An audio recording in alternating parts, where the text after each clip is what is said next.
Je te montre quelques formules très utiles et très faciles à maîtriser et surtout très importantes à utiliser dans Notion. Pour ce faire, qu'est-ce qu'on fait? On crée dans un premier temps une nouvelle colonne et on fait appel à formule. On va renommer ça ici là pour dire nouvelle formule. On va modifier la formule. Et la première formule, c'est la formule somme. En fait, la formule somme renvoie l'addition de plusieurs arguments. Donc, on va faire par exemple 2, 3, 4, 5, 9 et on a l'addition. On va modifier la formule. On va voir la formule add qui est pareil mais qui ne prend que 2 arguments. Add, ici, on va dire 5,9. Voilà. Ici, ça ne prend que 2 arguments. Si on essaie de mettre un troisième, ça va nous dire en fait que nous ne sommes pas autorisés et que ça ne prend que 2 arguments. Voilà la différence entre les deux. Donc, il y a l'un qui prend plusieurs arguments et l'autre qui ne prend que 2 arguments.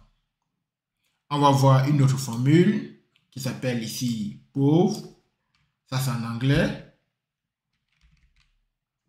En fait, ici, là, ça renvoie en fait la puissance, ça renvoie en fait la valeur de la puissance d'un nombre. Donc, on va dire le premier argument, en fait, c'est le nombre en lui-même et le deuxième, c'est la puissance.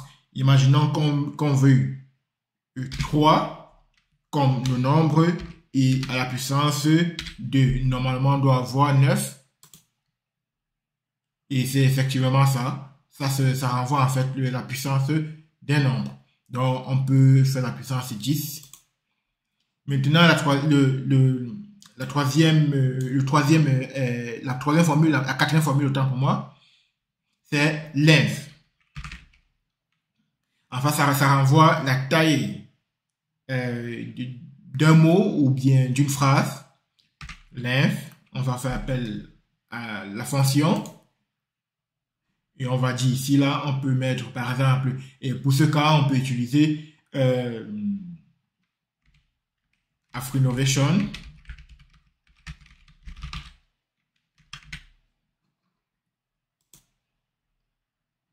Et ça nous renvoie 14. Donc, AfriNovation comporte 14 lettres.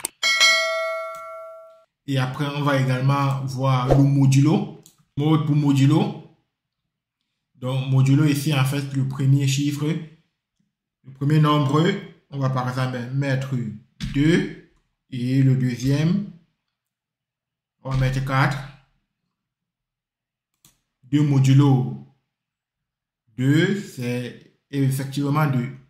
La prochaine formule, en fait, ça va être divide. Divide. Ici, c'est la division tout simplement. Ici, on va mettre 5,10 et ça doit donner un demi. Et c'est effectivement ça. Et puis, on va également prendre le minimum. Minimum, c'est pour envoyer le minimum dans une liste.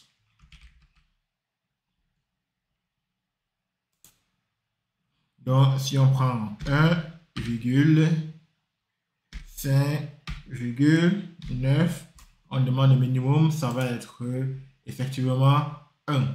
Et ici, si on veut passer au maximum,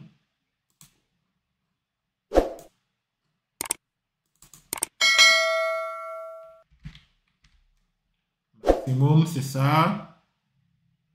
Ça va renvoyer 9. Et effectivement, si on continue, on va faire ici ABS. Ça, c'est une nouvelle fonction qui renvoie la valeur absolue. On va par exemple mettre moins 13 et ça va nous renvoyer 13. C'est la valeur absolu. Et si on passe dans une autre fonction, round, ça nous renvoie en fait l'arrondi. Ça peut être l'arrondi supérieur ou l'arrondi inférieur. Mais si on met par exemple 0,3, ça doit renvoyer normalement 3. 0 autant pour moi, ça renvoie 0. Si on met 0,6,